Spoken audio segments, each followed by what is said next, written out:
the focus had to change from trying to achieve more normal births to actually just sharing skills. We had to wake up to the fact that women and their partners, if they took skills to birth, they would self-produce, and that became self-produce intervention, and that became really evident really rapidly. That the more positive birth experiences, there were actually many happy side effects, only one of which was more normal births. You know, like parents coped and managed labour really well themselves. I was there for a much shorter period of time, wasn't as tired. They went on and nutted out parenting problems together, so you didn't get all those phone calls that kept coming. And it became really obvious, didn't it, Susie, quite early on, that actually this isn't just about normal birth. So that's what we want. We want the majority of people. Now, when we look at the analogy of driving a car, do you want 80% of the drivers driving a car? You know, so we have to have an analogy in the back of our minds to push the change. Right. We really should. Andrea now, 5% say they just won't. But 85% of her clients with some easier, 30% will absolutely say yes.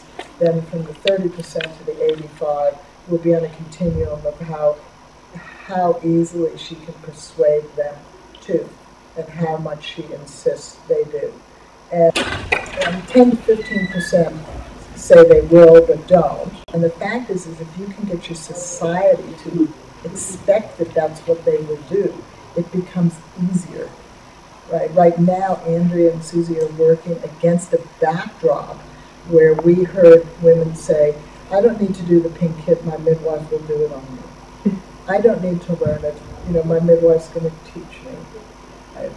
I don't need to do the pink kit because my midwife doesn't think that I need to learn anything. Birth is natural.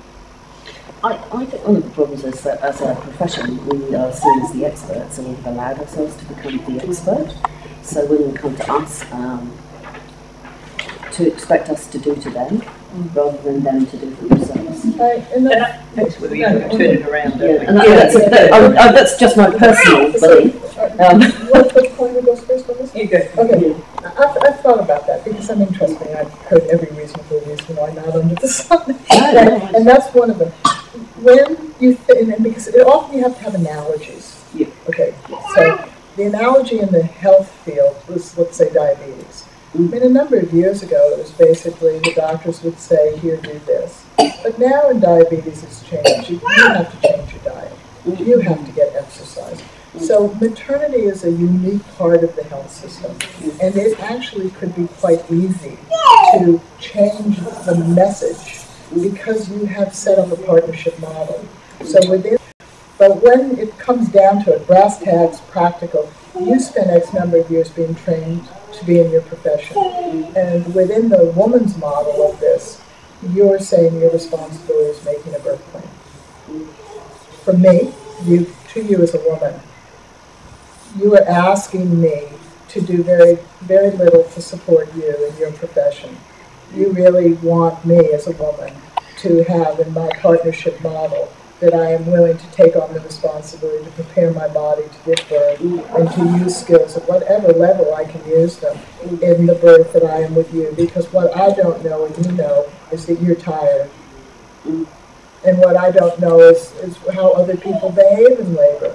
So because we have a reality which is only women give birth, right, there is actually in the back of our minds, and for men more so than women, is that if women are the only ones who give birth, women must know how to do it. So if a woman is going, then the man's thinking, well, women have always given birth, they must know what they're doing, so this is how women behave. And this is how the word suffering came to be attached to this, okay?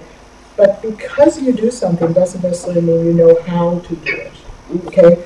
And in another analogy, when people say to me, but birth is a normal physiological process. Yes, it is. Being hungry is. If we put 2 bits of fruit in front of you, do you instinctively, intuitively know which is poisonous and which is safe? Humans don't, right? We will get through it, but it doesn't mean that we know how. So by having a skills-based approach to pregnancy and childbirth, we elevate childbirth to a skill we do, which is counter to every book you have been reading for the past 40 years, which is to get out of your thinking brain and into your primal brain, to trust birth, just let it happen. I understand and have understood for 15 years how challenging I sound to your profession. And what does it mean to our humanity if women and men are skilled to help their baby be born? What I was going to add to that too is that human nature being what it is, I think in the fast track of society and everything else, part of those reasonable reasons that women also come to rely on us so much is they are very much like some midwives, as well. And it's like, just give me the short answer, just give me the facts and, and tell me how to do it. And rather than wading through. So how are we going to encourage our women to want to do this? Because this is what we have to do with our women. And this is part two. We're going to they need to want to do it. That's right. So how do you inspire them to do it? And this is very important, because if you're starting at the beginning, it takes time for the message to tip. And we can't get them skilled because all the reasonable reasons why not. So therefore we have to do it. Therefore we have to learn. You are going to be so tired. You just add to it. We wouldn't be able to do it. That's right. And we had to prove that to ourselves. And so, this was the year that I was talking a lot, doing a lot on women, and I have to say, the biggest lesson probably was about the language and the messages that we're given. And so I was delighted to actually see that the cesarean rate went down, the non-delivery rate went up.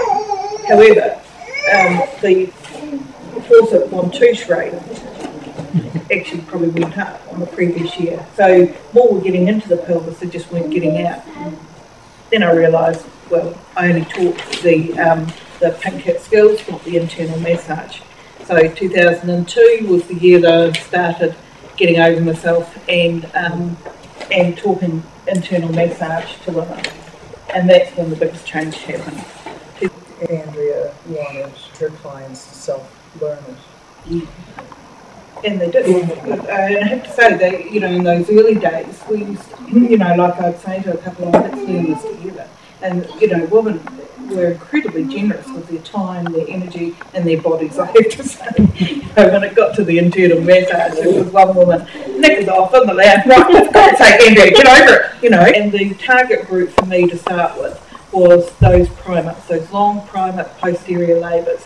What was amazingly, even by this stage, is that those babies were rotating. Like any of the forceps and 1-2s, over 10 years, there's only been 3 Keelan rotations. The others have just been lift outs. So the cesareans, so they went down. What else has done it? Epidurals, again, self-selecting. They just, like it's those, still the ones that are 12 hours plus in labour, they tend to be the ones that after epidurals, the others manage with other means and get through. And then what we were finding is the side extra for midwives. We were developing this common language that we could actually work things out in labour with women because they were more skilled, they were more familiar with their pelvis and where that baby was hung up. We had something to work with. A whole lot less stress. To start with, yes, it was go out there and teach 50, 60 women a year. After a year or two of that, you start taking shortcuts, and it's tiring, so you start skipping parts and you think, oh, you won't need that, and start preempting, oh, you're a multip, you won't need, and what I was finding, actually, I was getting it very wrong. The very thing that actually I left out of the conversation was the very thing that they could have done with. And don't assume that someone who's up to baby number 4 and 5 knows how to birth.